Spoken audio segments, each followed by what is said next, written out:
On va voir comment utiliser le canvas pour créer des projets avec. Canvas, c'est un composant qui va te permettre de créer des jeux par exemple, ou des types de projets que tu vas pouvoir dessiner sur le canvas.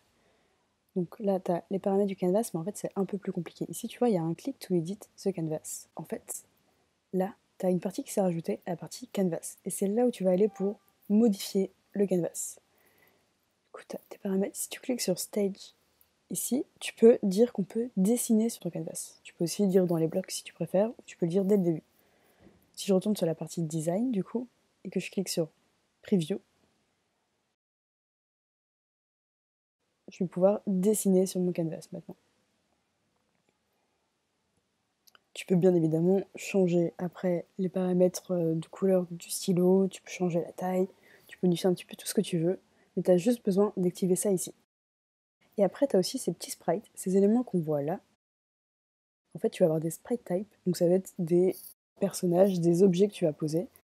Tu peux bien évidemment les modifier. Par exemple, si je veux pas celui-là, je veux mettre un vaisseau pour mon joueur, je vais pouvoir aller télécharger mon vaisseau, je vais upload,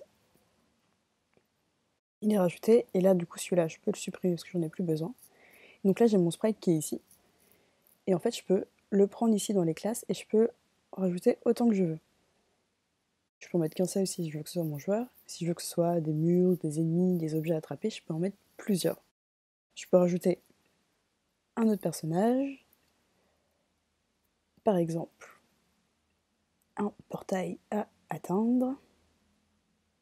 Je vais resupprimer celui-là, et hop, là je peux poser mon portail ici.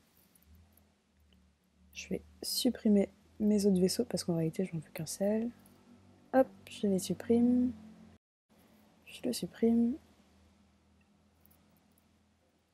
Et lui aussi je vais le supprimer. Et maintenant, si je vais dans la partie pour programmer, j'ai tous ces blocs autour du canvas qui sont rajoutés. Donc là il va se passer plein de choses avec ces blocs. Dans les événements, tu peux avoir du coup si on clique sur un sprite, tu peux avoir si un sprite rentre en collision avec un autre sprite. Par exemple, je peux dire que si mon joueur rentre en collision avec mon portail, tu peux lui dire directement si c'est ce sprite-là avec ce sprite-là, ou si c'est n'importe lequel de ces sprites.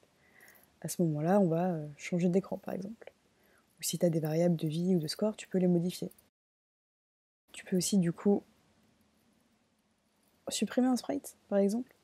Si tu veux que quand un sprite touche un autre sprite, en fait, il va supprimer mon deuxième sprite, le deuxième qui est touché, le premier qui est là, et le deuxième qui est ici. Donc si le premier touche le deuxième, on supprime le deuxième. Et après, tu vas pouvoir créer du texte spécialement pour ton canvas, tu vas pouvoir modifier du coup l'aspect de ton canvas. Est-ce qu'on peut dessiner dessus ou pas, par exemple? Tu peux modifier, cacher des sprites, en rajouter. Tu peux créer des sprites si tu veux faire des missiles ou faire apparaître des choses. Tu peux détecter aussi des distances, des angles. Tu as plein de blocs qui vont être super utiles. Pour déplacer aussi, du coup, tu as tout ce qui est dans Motion. C'est là où tu vas pouvoir bouger des sprites. Si tu veux faire des sprites qui bougent quand on utilise l'accéléromètre du téléphone, par exemple. L'accéléromètre, tu vas le trouver dans les composants, l'accélérométeur. À toi de faire ce que tu veux maintenant avec le canvas. N'oublie pas, tout se passe ici, dans la partie canvas.